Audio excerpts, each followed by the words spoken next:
let's ask this question. Okay. We've seen Solomon Thomas for 3 years, going on year 4 now. Mm-hmm. When does Kinlaw start? When does Kinlaw start? Start. That's a good question. And I think arguably from what he showed in the game, he should be starting right now. Forget Solomon Thomas. Okay? Forget Solomon Thomas. Kinlaw at least has a position. I still think Solomon Thomas is a tweener. A little too small to play defensive tackle full-time, not athletic enough to play D-end. Kinlaw looked like he held his ground at D tackle. He even played nose tackle. The question for me with Kinlaw is, when is he going to earn reps on third down? Because that's, to be a first-round pick, you can't be a two-down player your whole life. So when's that going to happen? Did he show enough? I thought he had some quickness inside. He had a couple pressures. But I would still, I mean, in a four-man line on third down, he'd be my nose tackle, the guy kind of just holding the A-gap, which is important. I mean, they didn't do a very good job of that against the Cardinals. No. You know, so. Yeah, that's my question. I feel like we know what Solomon Thomas is. The 49ers know what Solomon Thomas is. So why does Kinlaw not start? He did look a little better against the run. He did. Yeah. So if you get him in more on early downs, and if they do happen to pass early, well, then good for his progression.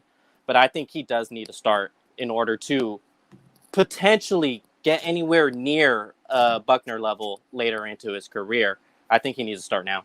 I think it's a great point. The Niners went with Solomon Thomas because of, I don't know, seniority, no preseason. Right. They hadn't, I mean, we saw Kinlaw just didn't impress that much in training camp, but they both played a game this season, and I think it's pretty clear that Kinlaw was better, right? Mm-hmm. Right. And what I also thought about is, okay, Solomon Thomas is in a contract year.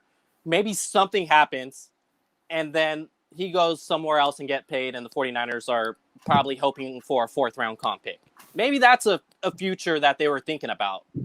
But from what we saw in game 1 against a not-so-good Cardinals line, it's probably not going to happen. So Kinlaw needs to start.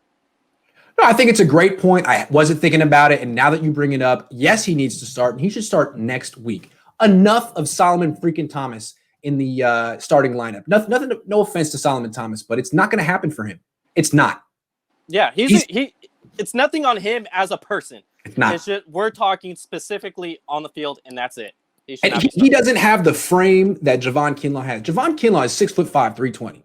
He looks like Chris Jones on the field. Solomon Thomas looks like Nick Bosa, but he can't play Nick Bosa's position. I mean, he's 280. It's not going to happen for him. I'm sorry. Maybe he could be a rotational rusher, but that's what he was week 1 basically, and he had no tackles, no pressures, no nothing. I'm sorry. Enough of Solomon Thomas.